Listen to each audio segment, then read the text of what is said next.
merci, je suis vraiment très heureuse de vous retrouver. Avant de commencer, je ne sais même pas si on va avoir le temps de terminer, mais je voudrais répondre à quelques questions qu'on m'a envoyées. Alors, la première vient de Patricia. Est-ce que Patricia pourrait remettre sa caméra pour que je vois son visage? Voilà. Bonjour Patricia. Bonjour. Vous avez envoyé vos questions à Tony et à Elisabeth, et voilà comment je vais vous répondre. Parce que vos questions mériteraient à peu près 2 ans de réponse. J'ai commencé à y répondre dans un cours qui est sur Acadème, qui porte sur la Genèse et c'est 2 ans de cours en fait sur Acadème, où j'ai étudié absolument en détail pratiquement l'ensemble de la paracha Bereshit que j'ai ouverte parce que j'en avais besoin pour Shir HaShirim. C'était l'introduction de l'introduction de l'introduction. Je n'ai rien ajouté, je suis juste allée voir les commentateurs. Et un certain nombre de réponses à vos questions sont apparues au terme de cette première étude qui était vraiment un début de début. Donc ça fait déjà 2 ans de cours sur Acadème. Je crois 20 séances en tout et pour tout. Ensuite, l'année dernière, donc pas cette année universitaire, mais l'année dernière, vous trouverez également sur Acadème 3 cours, cette fois-ci d'introduction à Shir HaShirim, qui repose sur, exactement comme ce séminaire, sur l'étude de Bereshit et de Shemot que font Rabbi Chaim Ben Attar, donc sage marocain du XVIIIe siècle qui appartient à la famille, disons rapidement, mystique, et le Baal HaTurim, allemand du XIIIe siècle, c'est la même famille.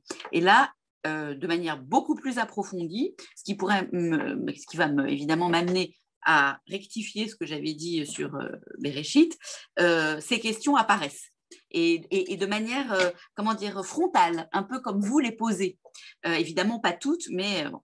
Alors maintenant, je voudrais d'abord vous remercier parce que je vais en arriver au cœur de ma réponse.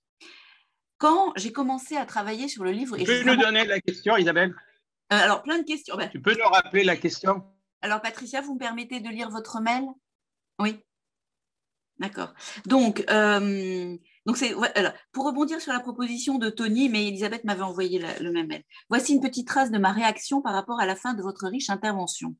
Je vais écouter vos cours sur Acadème, mais là, il fallait que je précise qu'il y a eu un malentendu. On pensait que c'était mes cours sur le corps, mais non, c'était pas aux cours sur le corps que je vous renvoyais, c'était à d'autres choses, mais j'ai pas eu le temps de… mais dans cette attente, ma réaction a été la perplexité par rapport à la dissymétrie homme-femme, qui peut apparaître au prime abord comme féministe, mais qui cache des volets concrets qui le sont beaucoup moins. Le fait que l'homme ait besoin de la femme, comme il a besoin de pain et d'âme, provoque une conséquence quasi inévitable qui est de le pousser à faire d'elle sa possession, ce qui se traduit bien en hébreu par les termes Baal, mari, mais aussi et d'abord maître, alors qu'épouse se dit simplement femme, Isha. La femme porte une alliance, pas l'homme. Dans les règles du mariage, divorce, le guet est donné par le mari à la femme. S'il refuse, elle est coincée comme on le sait. Si on ne veut pas trop bouleverser la sacro-sainte halakha asymétrique, qu'est-ce qui empêche d'imposer une clause systématique dans la ketouba, disant que si la femme demande le divorce, l'homme s'engage à lui donner le guet? À quoi servent toutes les clauses de la ketouba si le mari n'est pas obligé d'accorder le guet? A contrario de l'apparente protection apportée par la ketouba à la femme, comment en arrive-t-on à tolérer que la femme paye au mari une véritable rançon pour obtenir sa libération, rançon dont le montant ne fait l'objet d'aucune clause dans la ketouba? C'est les questions que vous avez envoyées. Alors, c'est des questions fondamentales. Et voilà comment je vais vous répondre. Quand j'ai commencé à travailler sur la souffrance de Job, pour des raisons liées donc à l'histoire de ma famille maternelle polonaise rescapée de la Shoah, 4 ont été rescapés sur 200 personnes. Et puis donc j'ai bien vu que la Shoah n'était pas dans le livre de Job, etc., etc. N'empêche que la question de la souffrance individuelle, elle est dans le livre de Job. Si on m'avait demandé à peu près 2 ou 3 ans après le commencement de cette recherche, qu'est-ce que je pensais de la souffrance, qu'est-ce que le judaïsme dit de la souffrance, comment le judaïsme explique la souffrance de l'innocent, j'aurais dit, mais j'ai besoin de temps. Et de même que Patricia, on ne vous voit plus là. C'est important pour moi de voir votre visage. C'est très important. Merci beaucoup. Puis après, vous pourrez… j'avais besoin de temps et le livre de Job apparemment aussi en avait besoin puisqu'il comporte 1044 versets et 42 chapitres. Ça aurait pu être réglé en 5 lignes. enfin 5 lignes, disons 3 fois 5 lignes, à certains niveaux d'approfondissement, puis à un moment donné, ça serait resté muet, parce qu'il y a... Bon. Donc là, je me pose la question, en effet, du statut de la femme, du statut de l'homme, de la question de l'amour, de la question du désir, de la question du corps, de la question de la guerre dans le lit conjugal ou le lit pas conjugal, de la solitude, du dessèchement de l'être, de l'épouvante qu'on a aujourd'hui, mais peut-être que ça ne date pas que d'aujourd'hui, à rester enquisté, enclavé dans des espèces de solitude incompréhensibles. Et j'ai besoin de temps parce que je suis, moi, à ma place, j'essaye de reconstituer une anthropologie. J'ai essayé de reconstituer une anthropologie à mon niveau juif de la souffrance. Et maintenant, je suis en chemin pour reconstituer cette anthropologie donc, qui tourne autour de la question de l'amour entre un homme et une femme, mais qui évidemment va canoter, comme dirait Lévinas, dont on a parlé tout à l'heure, vers aussi la question évidemment des homosexualités et de plein d'autres choses, bien sûr, puisque c'est le corps, le désir, etc.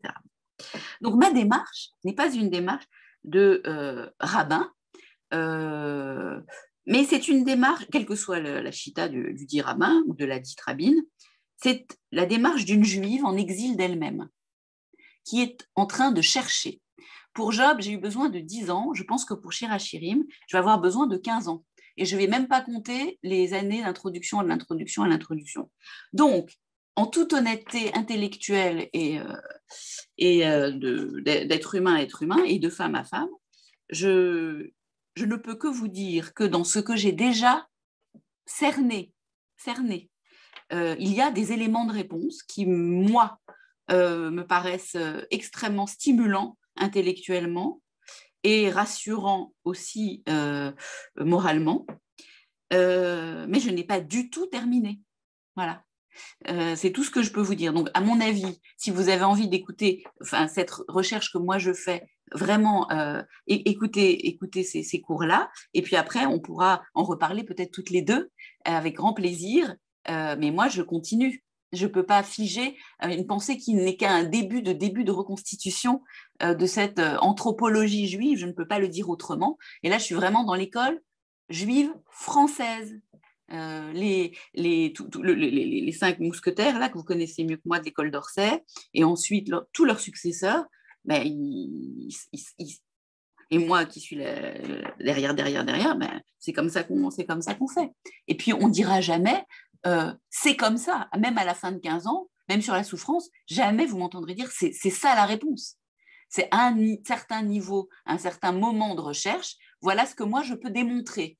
Et si quelqu'un peut me démontrer le contraire ou peut m'aider à nuancer ma pensée, moi j'ai des arguments. Si l'autre a des arguments et des sources, abreuvés aux humanités gréco-latines et à l'humanité ou aux humanités hébraïco-juives, alors Baruch Haba.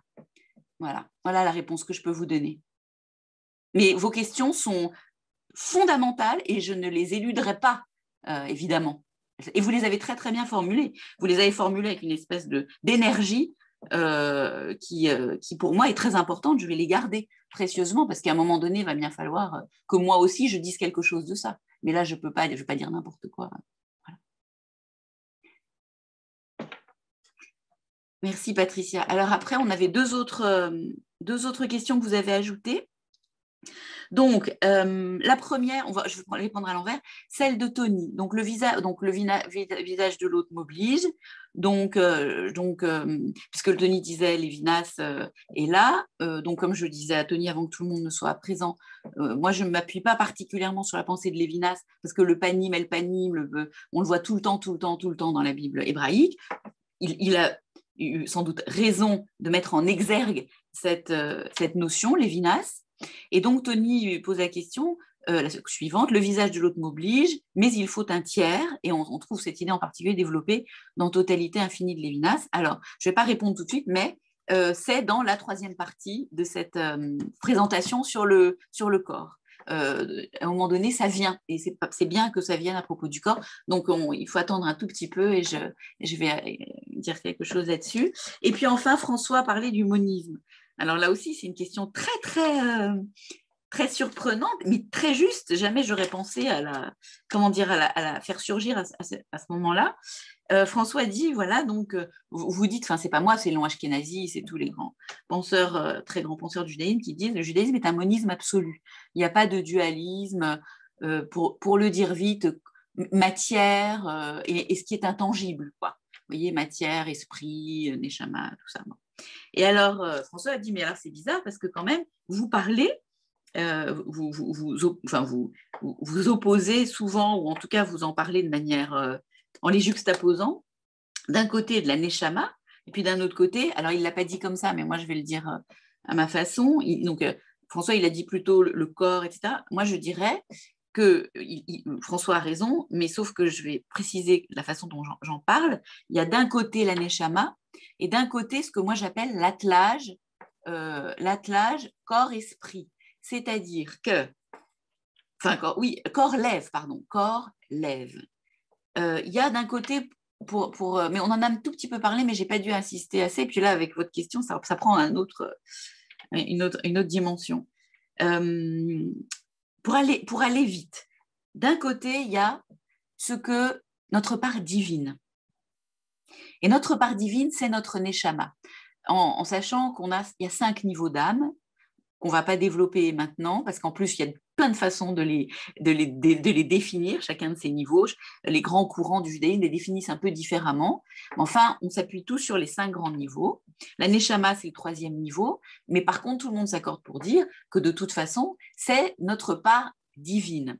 Une part divine qui peut être altérée, qui est altérable. Alors, certains disent qu'elle peut aller jusqu'à s'évanouir, d'autres disent qu'elle peut souffrir. Moi, je n'ai pas encore étudié ça. Il faut trouver les sources, c'est très compliqué. Enfin, d'après ce que je comprends, voilà. Donc, cette part, elle est déposée par Dieu, enfin par le Créateur, disons, et pas pour rien. On sait bien, c'est-à-dire qu'elle a une shlichut, cette part. C'est-à-dire qu'elle est là pour réparer le monde, au sens où on l'a vu, il me semble, la dernière fois, au sens du tikkun et pas de la kapara. Quand l'humain n'abîme pas le monde, voilà, sauf qu'il l'abîme en plus, mais bon, en l'état où est le monde, dans ce face-à-face entre Dieu et l'humanité, la neshama, elle est là, et chacune est très singulière pour réparer le monde d'une certaine façon. Sauf que pour réparer le monde, on a remarqué, puisque le monde c'est le monde, que ça doit passer par un corps, par un être qui est incarné. Donc il va falloir que, et le corps lui-même, enfin l'être, pardon, est composé de 2 parties qui sont en fait indissociables. On pourrait même dire d'ailleurs qu'elles sont indissociables de la neshama elle-même, parce qu'une neshama ne va pas dans n'importe quel être, mais ça c'est trop compliqué pour moi pour l'instant, je ne connais pas. Et donc, l'être, ou autrement dit, pour Léon Ashkenazi par exemple, le nefesh, c'est l'assemblage, et moi j'appelle ça l'attelage, corps-lève. En sachant que le lève, dans le judaïsme, ce n'est pas le cœur au sens français du terme, c'est-à-dire la dimension affective de l'être, mais c'est tout ce qui ressortit à l'activité de l'esprit, de ce qu'on ne touche pas, aussi bien du point de vue affectif que du point de vue rationnel. Donc ça, c'est le lève, c'est tous les mouvements de l'esprit. Donc on a le lève, mais on a aussi le corps. Et le lève et le corps, qui forment l'être, le nefesh, ça, c'est réputé être donné par les parents. Voilà. Donc, l'idée, pardon, je vais ouvrir un peu la fenêtre. Donc, l'idée, alors là, c'est vrai, vous dites, mais mais c'est quand même une forme de dualisme. Alors, moi, ce que je sens, enfin, ce que je comprends de petit à petit, c'est que ce n'est pas forcément exactement du dualisme, parce que la neshama, on ne va pas l'envoyer, ou elle ne va pas s'incarner dans n'importe quel être, que de toute façon, il n'y a pas de solution de continuité, c'est-à-dire de rupture entre, mais moi je ne veux pas aller trop là-dedans parce qu'il faut faire attention aux mots qu'on emploie, entre l'énergie représentée par la neshama ou la vibration et l'énergie qui devient de plus en plus lourde ou concrète ou visible ou tangible, passant par le lèvre et qui finit par le corps, parce qu'on peut dire que tout ça, c'est des niveaux d'énergie et de vibration différents, mais c'est quand même la même substance. Donc, de ce point de vue-là, il y aurait une continuité, il n'y aurait pas forcément de dualisme. Par contre, ce en quoi vous avez raison, mais moi, je n'appellerais pas ça du dualisme. Je ne sais pas comment il faudrait appeler ça d'ailleurs, c'est une très bonne question que vous posez. Il y a une sorte de discussion ou de panim el panim, c'est-à-dire de face à face, entre justement l'âme et l'être. Parce que je ne sais pas comment, il va falloir trouver une métaphore ou quelque chose. Mais comme vous l'avez compris, l'idée, c'est que la lumière qui est dans la Neshama puisse diffuser complètement dans l'être. Voilà. Et donc, en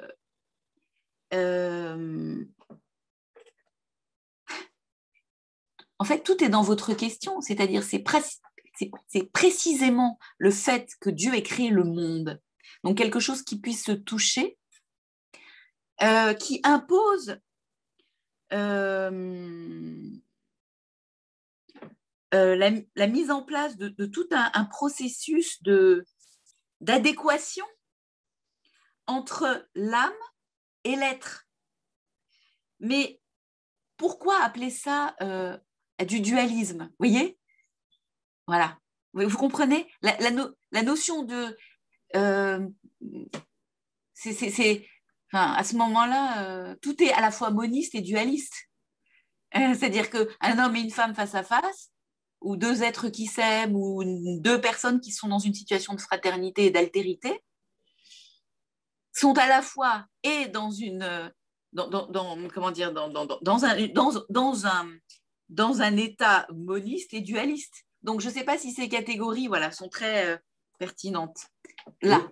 Oui, c'est très éclairant, mais je vais ajouter une chose. Je crois qu'il y a un problème de deux univers qui se télescopent à partir du moment où vous utilisez âme pour traduire neshama.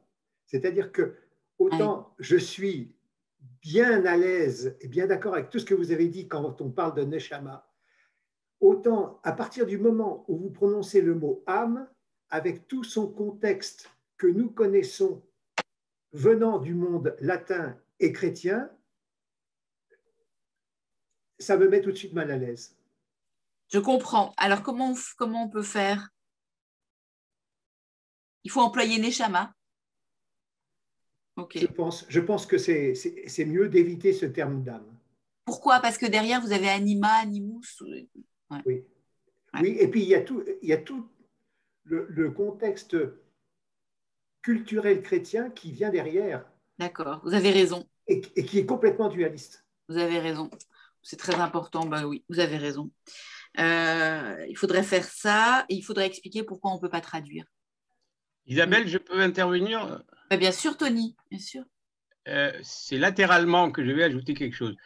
Tu as dû certainement traverser les commentaires bibliques d'Abraham ibn Ezra, je suppose. Bien sûr. Oui, bien oui, sûr. Oui. Il y a une discussion qui est rapportée par Auriel Simon, qui est un de nos meilleurs biblistes à l'heure actuelle, à propos du Midrash et du Pshat. Et Abraham ibn Ezra fait partie de ceux qui disent le Pshat, le Pshat, le Pshat. Toutes les questions qu'on se pose sur la Torah sont dans la Torah. Il est formel, ok. Mais quand il va être amené à dire pourquoi ça fonctionne comme ça, d'où prend la source de cette capacité à aller chercher dans la Torah ce qui est dans la Torah, et il dit la chose suivante. Une part divine, une part qui m'a été infusée, je ne sais plus quel est le mot qu'il utilise, elle est là. Je ne peux rien en dire. Moi, je l'appelle la tevuna, c'est-à-dire l'entendement, la compréhension. Qui suis-je pour aller plus loin? Voilà ce que dit Ibn Ezra. Je n'ai pas la référence exacte comme ça dans ma tête. C'est soit il a parlé, tu sais qu'il y a deux commentaires bibliques, bon, il y en a un petit et un grand. Je peux te donner les références. Voilà, je veux juste signaler, répondant un petit peu aussi à François, il dit je ne sais pas, je ne sais pas. Mais je peux le faire parce qu'on a mis en moi de l'entendement. Voilà. Oui, c'est ça. Ouais, mais donc la Tevuna ne renvoie pas à cette part divine, si? Je ne peux pas te dire, il ne l'appelle pas évidemment la part divine, mais elle m'a été donnée, je n'ai plus le mot en tête, tu le retrouveras dans un texte que j'ai traduit d'ailleurs. Voilà, mais ce qui m'avait frappé, il dit parce que j'ai cet entendement et je ne sais pas d'où il vient, je ne peux pas le nommer. Il va de soi que cet entendement lui a été communiqué, bien sûr, communiqué, infusé, donné, je ne sais pas. Il dit sans cela, je ne pourrais rien dire. Ouais, très bien, merci beaucoup. Ben oui. Bon, merci. Alors, est-ce que vous acceptez que nous continuions? Très bien. Alors, je rappelle rapidement où on en était. Ma question, c'était pourquoi, je le dis avec mes mots, hein, pourquoi tant de haine à propos du corps? Qu'est-ce qui se passe autour du corps? Et donc, on avait trois parties. J'essayais de reprendre ou de rassembler ce qui m'apparaissait être comme trois reproches fondamentaux qu'on faisait au corps. Le premier, c'est que le corps est trop bavard. Il en dit trop sur l'être, donc le corps livre, ouvert. Le corps est parcimonieux, c'est-à-dire que là, c'est toute la question de corps et altérité. Recevoir, c'est quand même une humiliation, hein, être obligé de manger pour prier, comme dit Léon Ashkenazi, quel scandale philosophique, et sans parler du refus de donner. Mais peut-être que le refus de recevoir est encore plus important, nous dit Léon Ashkenazi à propos de Shir Hashirim, que le refus de donner. Et on en était là, c'est ce qu'on va examiner maintenant. Et puis la troisième partie, j'espère qu'on aura le temps, sinon il faudra que je revienne à la rentrée, c'est le dernier reproche, c'est que ce corps, il est périssable. Il est périssable, il est vulnérable. Donc c'est la question du corps et de la mort. Quand je dis périssable, vulnérable, évidemment, il y a aussi la question de la souffrance. Donc, corps et altérité, un corps parcimonieux, le refus de donner. Donc le troisième refus de donner, le troisième refus du corps, après celui de la dépendance, après celui de la corvée, la mendicité économique, la mendicité affective, la mendicité sexuelle, symbolisée par la question de j'ai besoin de manger pour prier, on a le refus de donner et on va s'appuyer pour l'analyser sur la notion, l'expression hébraïque Nasa ve Nathan.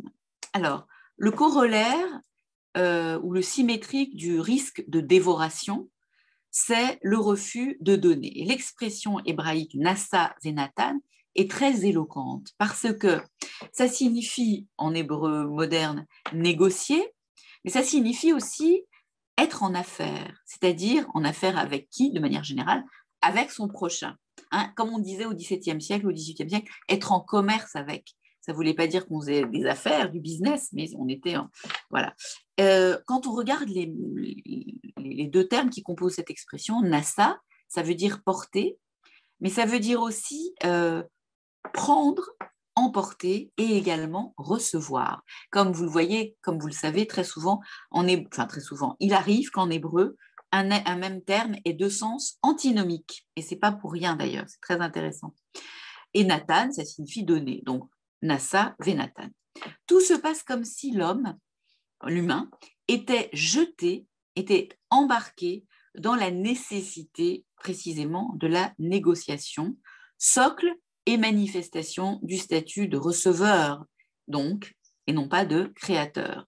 C'est-à-dire que, parce que créateur égale donneur, hein, je vous renvoie à la pensée du Rav Ashlag, tellement exploité par Léon Ashkenazi. Donc, être dans ce statut de receveur, c'est-à-dire non pas de donneur mais de créateur, c'est endosser le fait que l'incarnation induit celui d'être en affaire avec autrui, de devoir faire avec.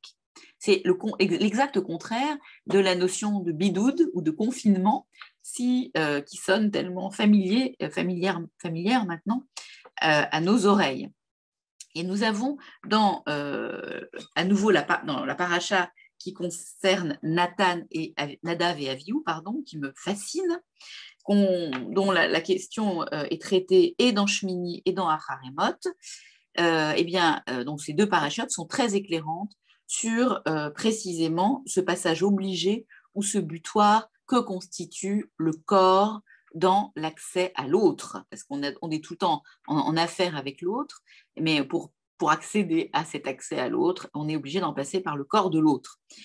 Et en effet, vous vous rappelez, on l'a dit la semaine dernière, qu'on pouvait lire dans le Tanya en particulier, non pas Altikra Gouf, et là Gaf ne lit pas le corps, mais lit l'aile. Alors le corps est une aile vers le Créateur, certes, mais aussi vers autrui. Le corps est un pont vers autrui, parce que avec soi, Robert est arrivé, j'aurais quelque chose à lui dire tout à l'heure, j'avais un petit message à lui transmettre. Le corps, est une aile vers le Créateur, certes, mais aussi vers autrui. Il est le pont, le pont vers autrui, parce que, et ça c'est une question intéressante, les philosophes auront sûrement des choses à nous dire, avec soi, quand on est en commerce avec soi exclusivement, donc est-ce qu'on est encore en commerce, je ne sais pas, on peut se contenter du solipsisme et précisément négliger notre corps jusqu'à ce qu'il cède. Et là, je ne peux pas m'empêcher, sous le contrôle de Marc Affen et de Tony aussi, de penser dans une association qui va peut-être vous sembler bizarre, et à Glenn Gould et à Charles Mopsic, parce que tous les deux étaient complètement,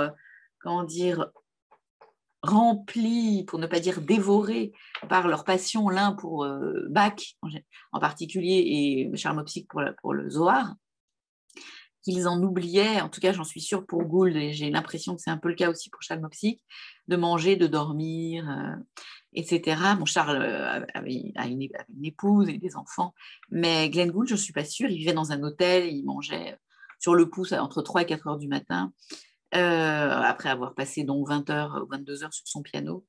Et ces deux hommes sont morts précocement.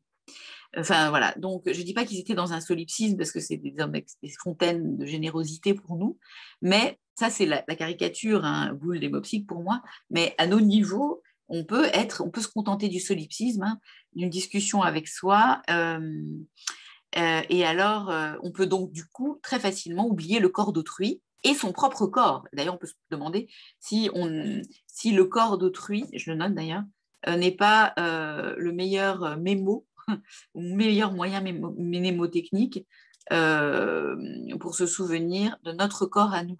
C'est-à-dire quand on oublie celui d'autrui, est-ce qu'on n'est pas invité, enfin c'est très facile d'oublier le sien.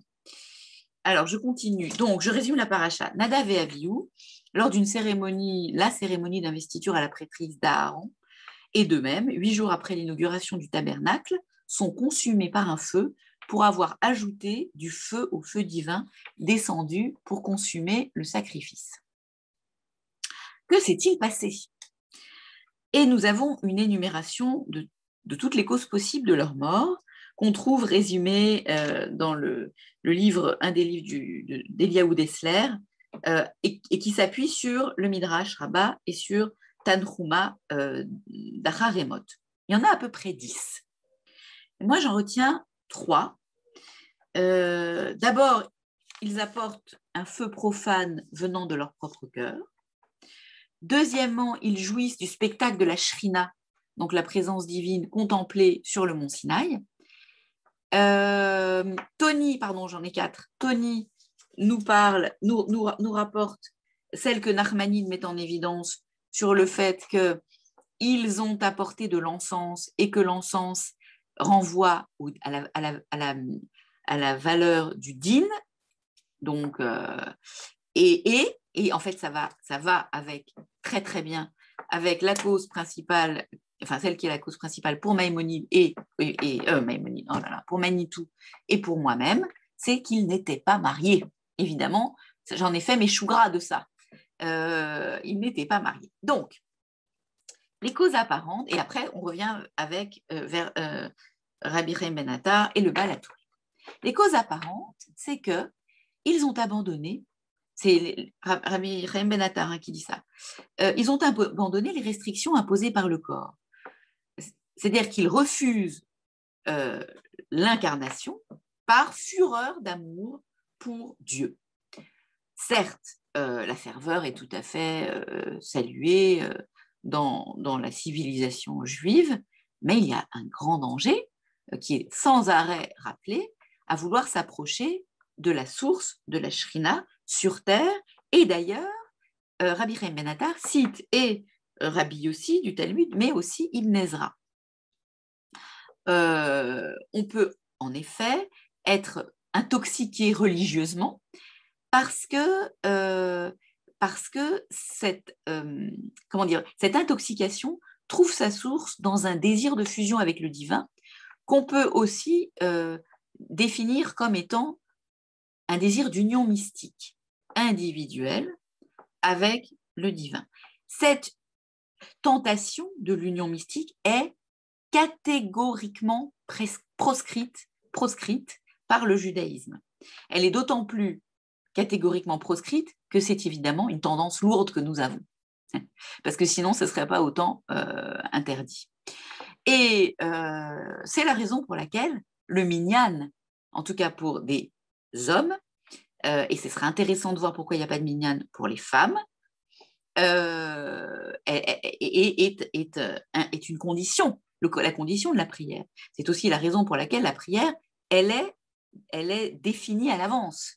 Même si la chassidoute a parlé d'Itbo de doute, on s'isole et on parle, on a le droit de parler comme on veut avec Akadosh Baruch Hu, parce que c'est vrai que sinon, c'est pas possible. On va devenir fou si on peut absolument pas s'épancher avec nos mots à nous dans notre langue vernaculaire, notre langue maternelle, etc., etc. Il n'empêche que l'union mystique individuelle, non. Et quand on est ensemble, je ne sais pas si c'est de l'union mystique, en tout cas c'est collectif, et on risque pas de partir, si je puis dire, en fumée. Donc, exemple à contrario, la haine peut aussi faire oublier les dangers encourus par le corps, comme en témoigne, nous dit Rabbi Chaim Ben Attar, la poursuite par Saül de David. Explication. Dans le livre dans un des livres de Samuel, 1 Samuel 19, on nous parle de la haine ressentie. Alors, Rabbi Chaim Ben Attar dit que dans ce chapitre, que je vais vous rappeler, en fait, qu'est-ce qui est mis en exergue? C'est que la haine ressentie peut en faire oublier qu'en transgressant certaines règles, on risque de perdre la vie. Hein, c'est la question peut-être du kamikaze, même si elle est sûrement plus compliquée. Donc, en 1 Samuel 19, vous avez cet épisode des prophètes licencieux. Et les messagers de Saül sont pris par la transe de ces prophètes nus, au point que Saül lui-même va se déshabiller un jour complet en présence de Samuel. Et pour Rabbi Chaim Ben Attar, c'est le symbole de l'abandon des restrictions imposées par un individu, par son corps. Imposées à un individu, par son corps. Et ça constitue un parallèle avec l'amour furieux pour la source divine. Et donc le corps est vu comme un empêchement. Et il y a... on peut tout à fait comprendre que le lève, vous savez ce que c'est maintenant, est horreur d'être emprisonné dans ce corps par soit excès de ferveur, du lève, soit par excès de destructivité. Donc ça, c'était les causes apparentes. Et puis ensuite, il y a les causes, la cause profonde, selon donc Manitou. Qu'est-ce qui a pu leur prendre, ça c'est moi qui rajoute, à Nadav et Avihu, d'avoir fait vœu de célibat. Alors même qu'il est formellement interdit pour des célibataires de s'approcher du culte. Quelle mouche les a piqués? Et alors, ce que dit Manitou à ce moment-là,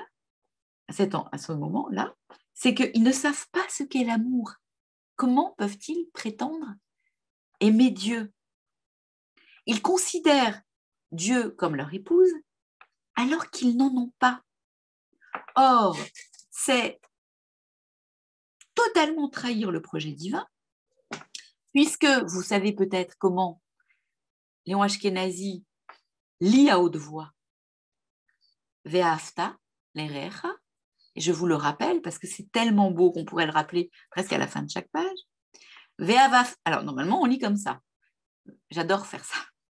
Ve'afta l'erecha kamocha, point, Hashem Elohecha. Quel rapport avec la choucroute? Comme si on ne savait pas que Hashem était notre Elohim.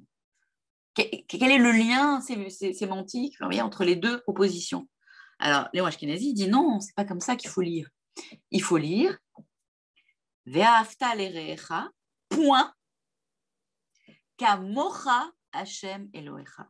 La façon dont tu seras avec celui qui mange le pain avec toi, je vais vous dire pourquoi je traduis ça comme ça, le réa, hein, avec le haïn, eh bien moi je serai comme ça. Comme toi tu es, moi je serai avec toi. Donc toi tu es avec l'autre. Ça ne veut pas dire, ah ça y recommence, ça va être punition-récompense. Non, ce n'est pas du tout ça. Alors pourquoi réa? C'est celui avec qui on mange le pain, le compagnon en latin, cum panis, hein, parce que ra'a, avec le haïn, ça veut dire paître. Paître, ça veut dire celui avec qui je paie. Donc, celui avec qui je mange, je partage le pain, je partage la substance. Après, on pourrait dire 1 milliard de choses sur la racine ahav. Pourquoi c'est un lamed? Mais on ne va pas étudier ce verset là maintenant. Et donc, l'idée, c'est que l'amour pour autrui est tout l'enjeu et toute l'expression de notre amour pour Dieu. L'enjeu, c'est comment on va pouvoir être frère et sœur. Et dans cette façon d'être frère et sœur, on va manifester la nature de notre amour pour Dieu. Hein, c'est pour ça, à Kippour, faut d'abord déjà se coltiner d'aller être dans un face-à-face avec celui qu'on a lésé, au sens le plus profond du terme. Je finis, j'ai relu là Le Lys dans la vallée, qui est un de mes romans préférés de Balzac. Et Balzac, franchement, si j'avais lu cette page pendant Job, si je puis dire, je l'aurais cité parce qu'il dit comment se fait-il qu'on ne jette pas en prison ceux qui humilient, ceux qui mentent, ceux qui trompent, vous voyez, toutes ces fautes morales, comment se fait-il qu'elles ne soient pas criminalisées d'une certaine façon? Donc, on ne parle pas que des grosses masses de fautes parties émergées de l'iceberg, hein. On parle de tout ce qui est silencieux et qui est en jeu à Kippour. À Kippour, c'est ça qu'il faut, avant tout, évidemment le reste aussi, mais ça, à la limite, il y a des tribunaux pour ça. Mais il dit, Balzac, pourquoi il n'y a pas des tribunaux pour ceux qui mettent à mort un cœur? Non. D'où l'obsession du rachamim, le fait que les rachamim, le fait que les, pardon, je mélange tout, mais c'est ça. D'où l'obsession des rachamim, des sages, le fait qu'ils soient obsédés par le comportement des amis de Job, puisque vous vous rappelez, hein, les rachamim s'en fichent pratiquement complètement, je dirais, hein, du truc punition-récompense. On sait très bien qu'il n'y a pas de punition-récompense, c'est bon, c'est pour le CP, hein, le truc punition-récompense. Par contre, ce qui nous enquiquine, c'est comment est-ce qu'ils ont pu être de tels sadiques. C'est vraiment la 4e souffrance de Job, c'est la pire, c'est le comportement des amis. Parce que justement, ils ne sont pas du tout dans le Ve'ahavta l'erecha. En plus, Job, ce n'est pas vous et moi, il est mourant, il a tout perdu, ses enfants et sa santé. Et là, bon, donc, l'idée, c'est que vraiment, nous sommes bien supérieurs aux anges. Et là, en effet, François, on n'est pas du tout avec nos amis chrétiens, au sens où, encore une fois, les anges. Alors, peut-être, je ne sais pas, moi, je ne suis pas une théologienne du christianisme, mais on peut avoir l'idée peut nous traverser l'esprit que les anges nous sont supérieurs parce qu'ils n'ont pas de corps. Tiens, ça nous rappelle un tas de choses qu'on est en train de dire depuis tout à l'heure. Eh bien, oui, justement, ils n'ont pas de corps. C'est très embêtant pour nous dans notre système de pensée parce qu'ils ne peuvent pas recevoir la présence divine puisqu'il n'y a pas de corps. Ils ne peuvent être qu'exposés à la lumière divine. Donc déjà, un point en moins. Deuxièmement, ils n'ont pas de libre arbitre. Donc deux points en moins, pour pas dire 2 milliards de points en moins. Toute l'idée, c'est... Et puis un ange, vous savez ce que c'est, hein? C'est un robot. Il a une tâche. Raphaël, il va soigner, chacun a son petit truc, son petit ordre, sa ligne de feuille de route, il fait ça, nanana, et puis après il remonte. Bon. Et il est tout droit comme ça. Donc, notre but à nous, entre autres, un des buts, c'est de révéler précisément la spiritualité de la matière, si on doit employer ce genre de terminologie, et de rendre, en rendant à notre corps, sa translucidité. Donc, refuser le corps, c'est refuser la danse, c'est refuser le jeu avec autrui. Cela équivaut, en fait, aussi. Je ne dis pas du tout que c'était le cas de Glenn Gould, Razvé Khalila ou de Charles Bopsic, pas du tout.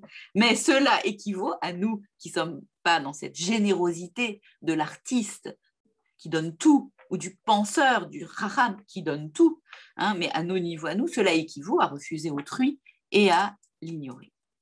Or, cette option de vie est gravissime, et c'est Rabbi Chaim Ben Attar qui le dit dans la paracha de Kohar, à propos de Nombre 17-28, de Kohar, Nombre 17-28, où nous lisons à propos de cette paracha, et c'est Rabbi Chaim Ben Attar qui le cite, je me permets de citer mes sources pour que vous compreniez le cheminement de ma pensée, il va s'appuyer sur un passage du Talmud bien connu de nos services, bien connu, je pense aussi, de Patricia, donc suspension pour l'instant, comme moi, comme vous, Patricia, moi, je suspends, je laisse à l'entrée tout ce que je pense, et je suis dans une forme de virginité ou comme une page blanche intellectuellement face à ce que dit le Talmud. J'oublie toutes les couches de savoir ou de faux savoir ou de vrai savoir, je laisse. Et qu'est-ce que je lis dans le Talmud? Parce que sinon, ce n'est pas la peine de faire des recherches.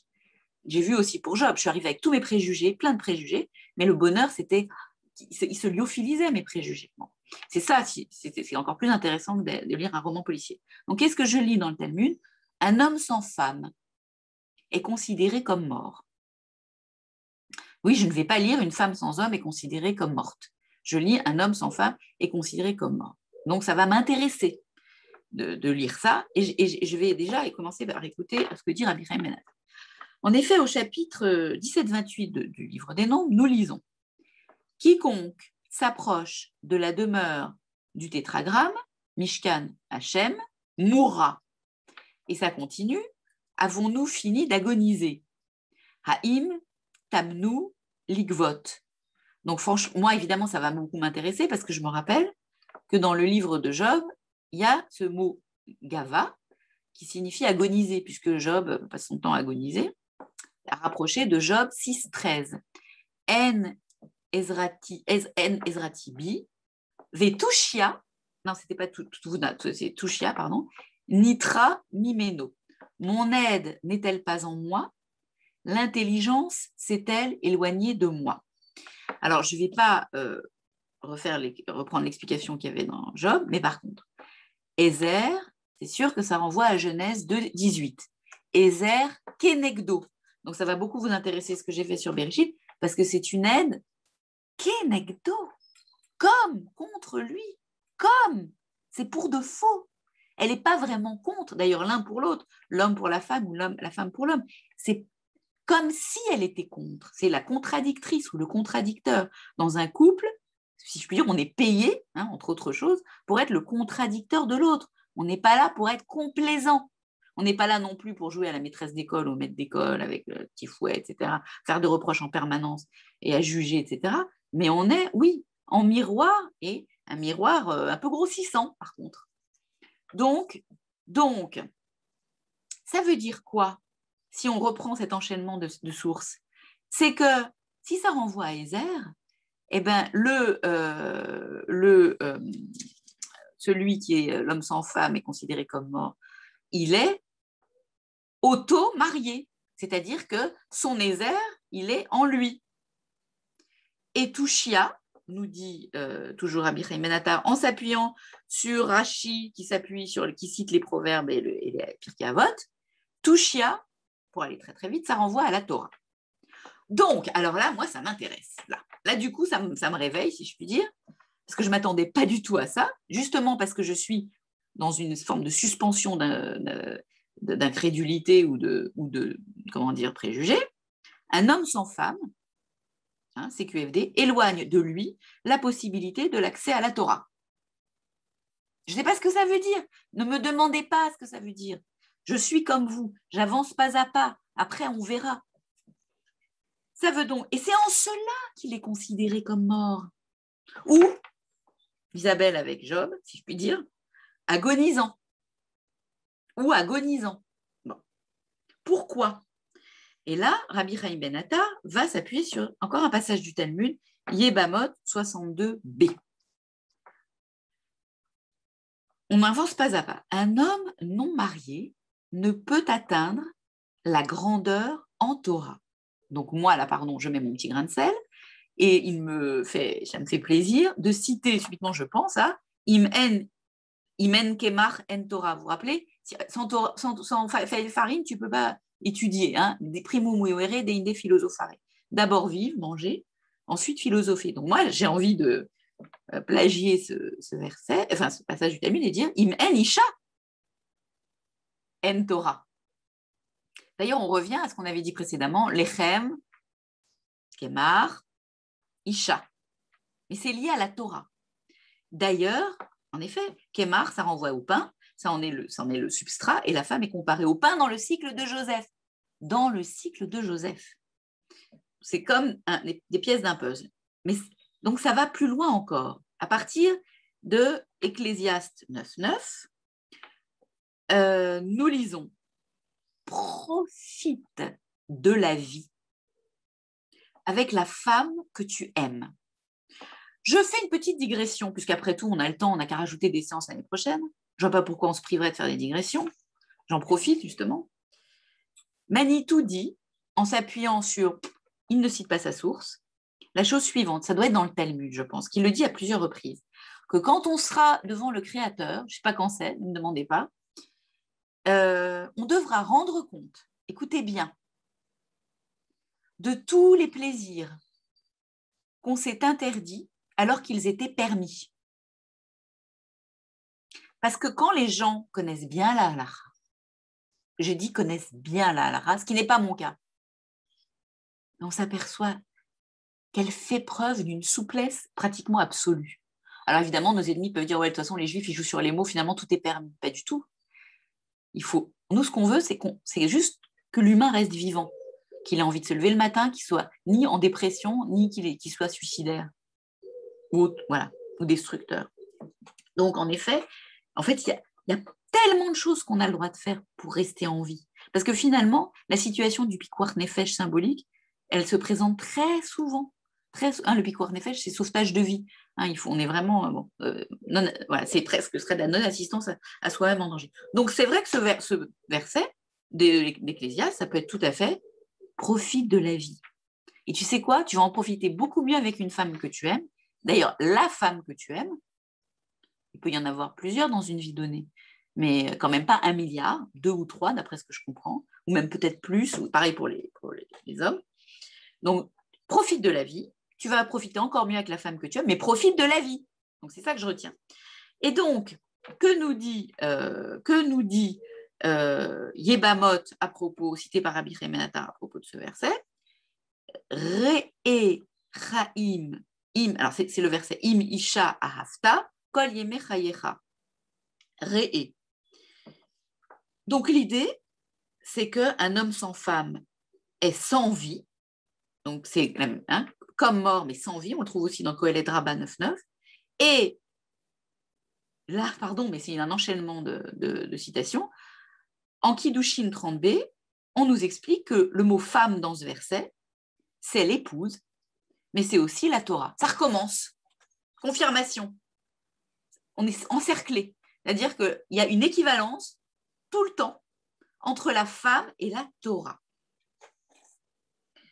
Et moi, je me suis dit, mais qu'est-ce que c'est que cette traduction profite? Ra'a, tout le monde sait que ça veut dire voir. Pourquoi est-ce qu'il traduit par profite? Et donc, comme il faut toujours le faire, et comme je l'ai fait en tout cas tout le temps pour Job, autant que je pouvais, même les mots les plus simples, je suis allée regarder ce que ça voulait dire dans le dictionnaire. Même les mots, on connaît par cœur. Et qu'est-ce que je vois?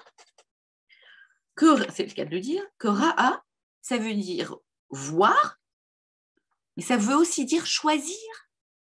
Moi, je ne savais pas ça. Et ça veut aussi dire jouir de. Donc, c'est QFD. On ne peut avoir de plaisir qu'avec ce que nous choisissons du plus profond de notre discernement. Tvuna, de tout à l'heure, de Tony, de Ibn Ezra.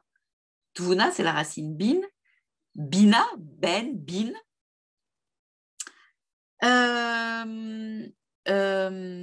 Et aussi, ça renvoie à la question de qu'est-ce qui est premier, les yeux ou le cœur? Vous vous rappelez?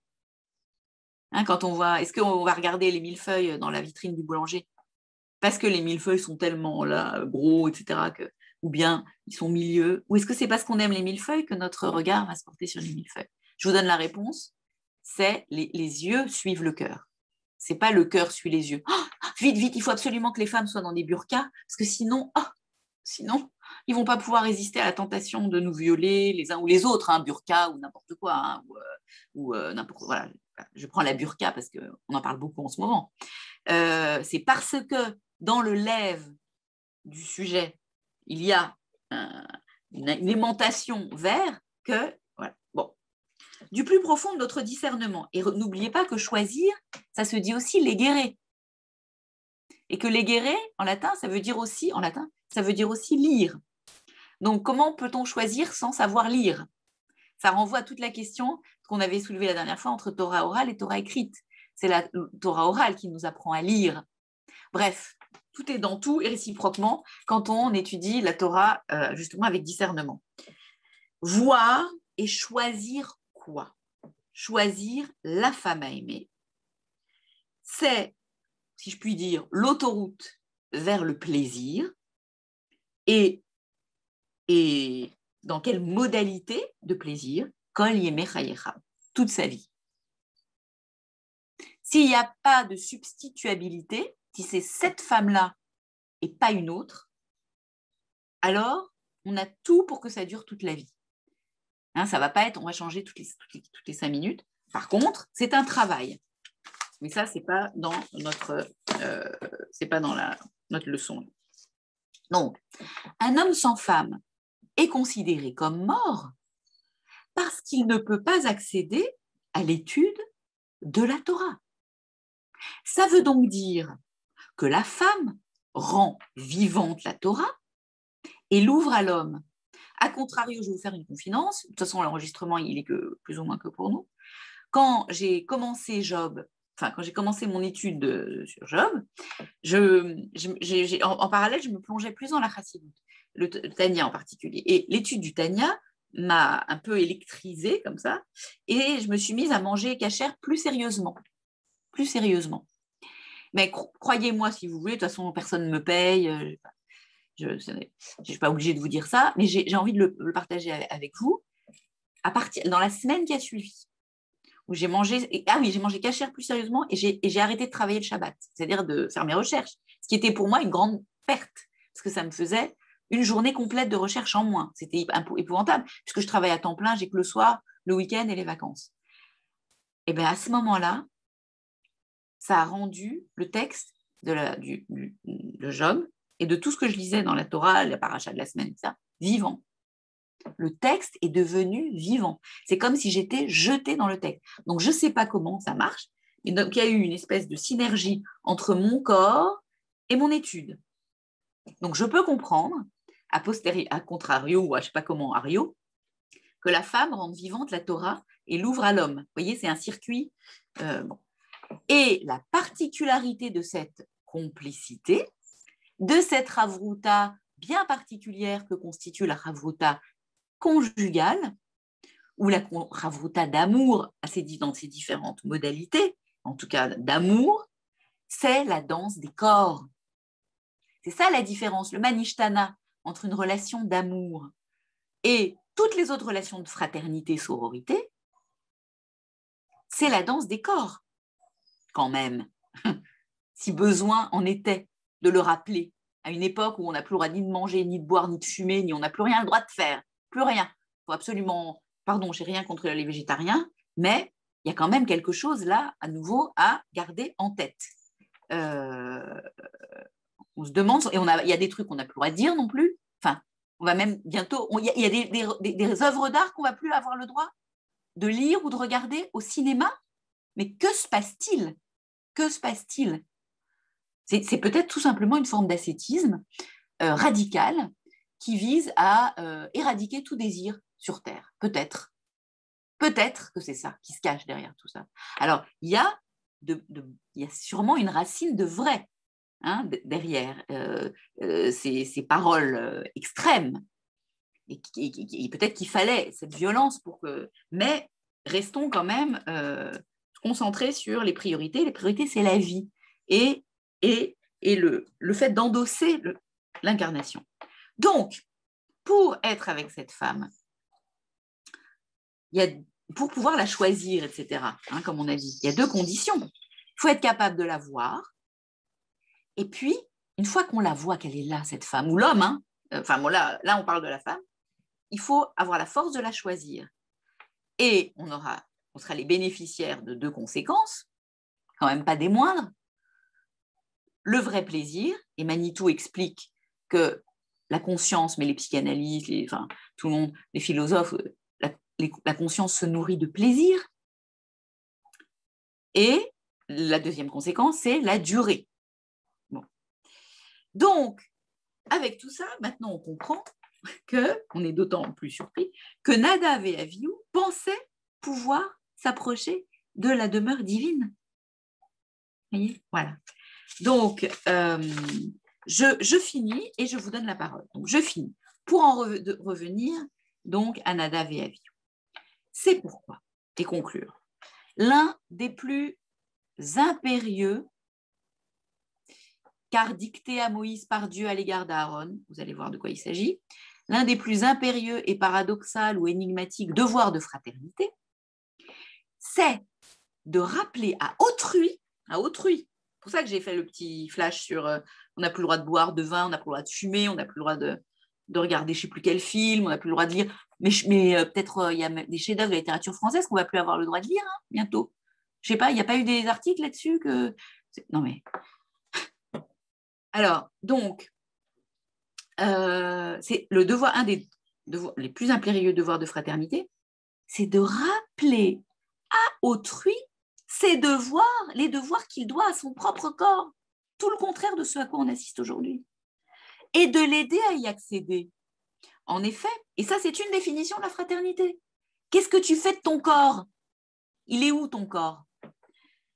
En Lévitique 16, 1, 2, Dieu dit en effet à Moïse, écoutez bien ça comme c'est étonnant, et c'est Rabbi Chaim Ben Attar, sans lui jamais j'aurais remarqué ce petit bout de verset.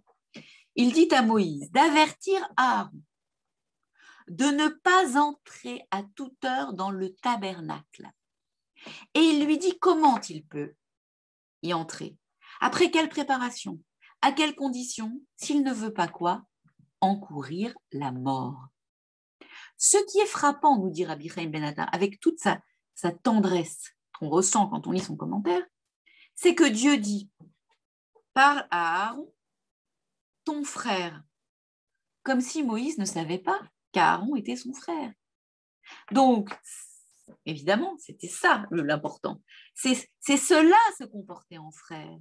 Rappeler à autrui les devoirs qu'il doit à son corps, les plaisirs et les joies du corps, mais aussi les souffrances à éviter ou à atténuer. Bien sûr que non, on ne peut pas éviter toute souffrance.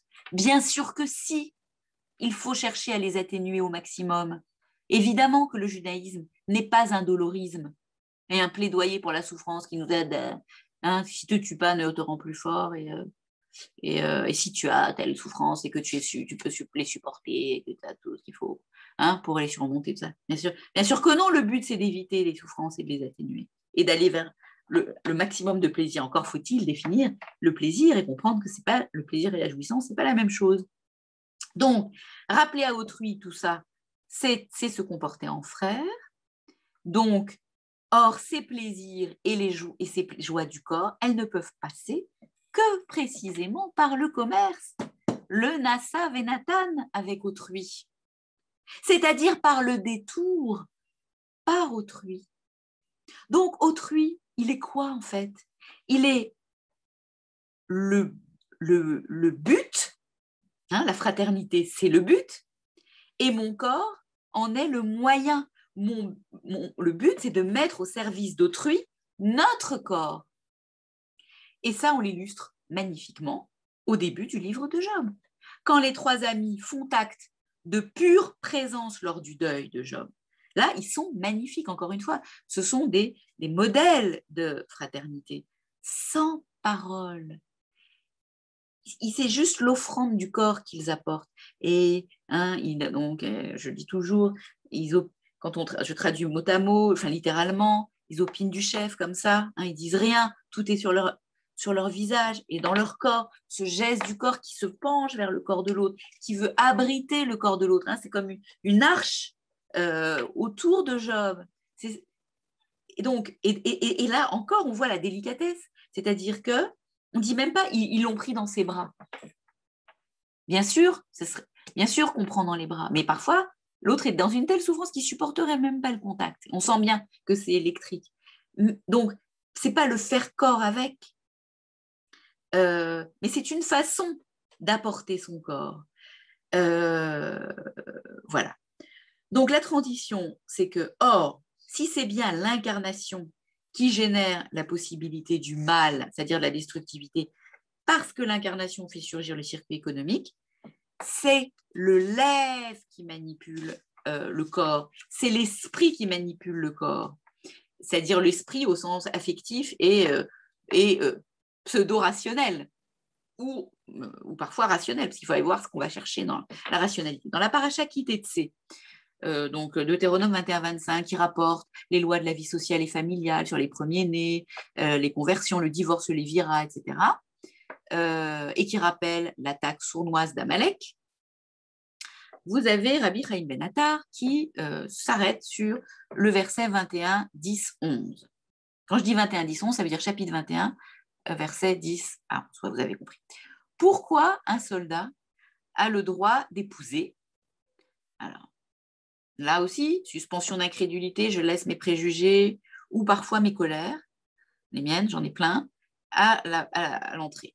Pourquoi un soldat a le droit d'épouser une belle prisonnière non juive, donc pas hébreu, si elle l'accepte? Et donc, on lit Ve'ra'ita bashivia eshet yefat toar. Et tu vois, encore Ra'a d'ailleurs, parmi ces captives, une femme de belle apparence. Rabbi Chaim Ben Attar nous dit, et ça on le voit tout le temps dans le Talmud, si je puis dire, que si la femme est dite belle, c'est qu'il y a quelque chose de magnifique dans l'âme de cette prisonnière. C'est-à-dire, toi tu crois peut-être que belle, ça veut juste dire qu'elle était belle physiquement, mais tu sais quand même que les deux sont inséparables. Donc je te le rappelle au cas où tu l'aurais oublié. Donc le rayonnement de la beauté, ben, maintenant on sait, c'est le rayonnement de l'âme. C'est pour ça que personne n'est moche. Et en même temps, plein de gens peuvent être moches. Quand on détruit, on est moche.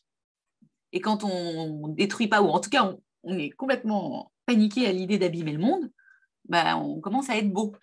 En tout cas, il y a une forme de beauté qui se manifeste. Donc, qu'est-ce que ça veut dire? Que la destructivité n'exerce pas d'influence sur l'âme tant qu'elle n'est pas dans le corps. C'est bien l'incarnation qui génère la possibilité du corps, car c'est lui qui est jeté dans le circuit économique, affectif et sexuel. Pourtant, nous dit Rabbi Chaim Ben Attar en s'appuyant sur Ta'anit, le corps n'est appelé que baït, c'est-à-dire la maison. Ah, la maison, il n'est que la maison. Qui témoigne contre l'homme, c'est écrit dans le Talmud, les murs de sa maison, c'est-à-dire le corps. Ah, mais alors là, on revient à nos moutons, c'est-à-dire que le corps n'est que le témoin du désordre installé par son habitant qui est le lève. Parce que quand moi, je suis jalouse de mon frère, ou quand j'ai envie de prendre le pouvoir et être calife à la place du calife, est-ce que c'est mon corps qui est jaloux de mon frère? C'est mon corps qui a envie d'être calife à la place du calife? Ben non, c'est pas mon corps. Confirmation de ce qu'on disait donc au début, de cette hypothèse, d'où le réflexe de le cacher, ou même, pire, de l'éviter.